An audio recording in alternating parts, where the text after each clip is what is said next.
பிரிஞ்சிருக்கிற பிள்ளைங்களை சேர்த்து வைக்கிறதுக்காக செத்து போனா ஒருத்தி. அந்த அம்மாவோட கதையை கேட்டிருக்கீங்களா?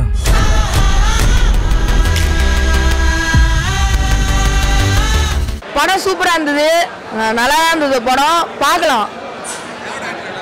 ஹீரோவோட ஆக்டிங் சூப்பராக இருந்தது. எல்லாரும் செம்மையாக தான் பண்ணியிருந்தாங்க. படம் நல்லா இருக்கு. சாங்ஸ் எல்லாரும் சூப்பராக இருக்கு. படம் பார்க்கலாம், ஆனால் நல்லா இருக்கு படம். எல்லாரும் பாருங்க.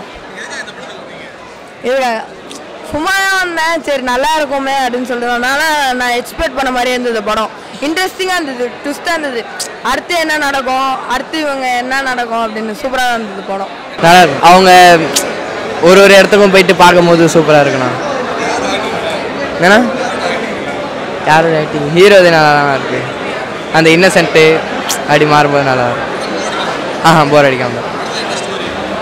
படத்தில் வந்து இவர் மைண்ட் அப்செட்டாக இருக்கும்போது அடுத்தவங்க அது எப்படி சொல்கிறது, வேற ஒருத்தர் ஒரு ஸ்டோரி தெரிஞ்சுக்கணும்னு ஒரு ஆர்வத்தில் இருந்தார். அப்படியே போய் பார்க்குறது நல்லா இருக்கும். போர் அடிக்க அந்த படம் நல்லது. பார்க்கலாம். ஒரு அந்த ஹீரோ அசோக் செல்வன் தான், அந்த ஹீரோயினி தேர்ட் ஹீரோயினி. அவ்வளோதான். அந்த மாதிரி நம்மளே இருந்தால் எப்படி இருக்கும்னு தோணுச்சு. அவ்வளோ லவ் ஸ்டோரி தானா. அவர் வந்துட்டு ஒரு கதை படிப்பார். அந்த கதையோட ஆளுங்க அவங்க அடுத்து என்னென்ன நடக்கும் அந்த பேஜில் ஃபுல்லாகவே இருக்காது. அடுத்து என்ன நடக்கும் அப்படின்னு நேரில் போய் கேட்டுருவார். அந்த கதை ரியலாக தான் இருந்தது, நேரில் போய் கேட்டுருவார். ஆனால் சூப்பராக இருந்தது படம், பார்க்கலாம். சூப்பராக இருந்தது.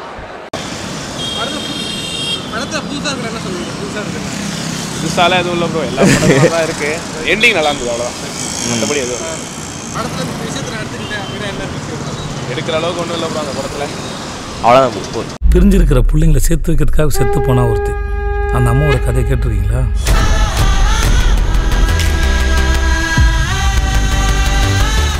மறக்காம நியூஸ் பேஸ்க்கு சப்ஸ்கிரைப் பண்ணி பெல் ஐகானை பிரஸ் பண்ணுங்க.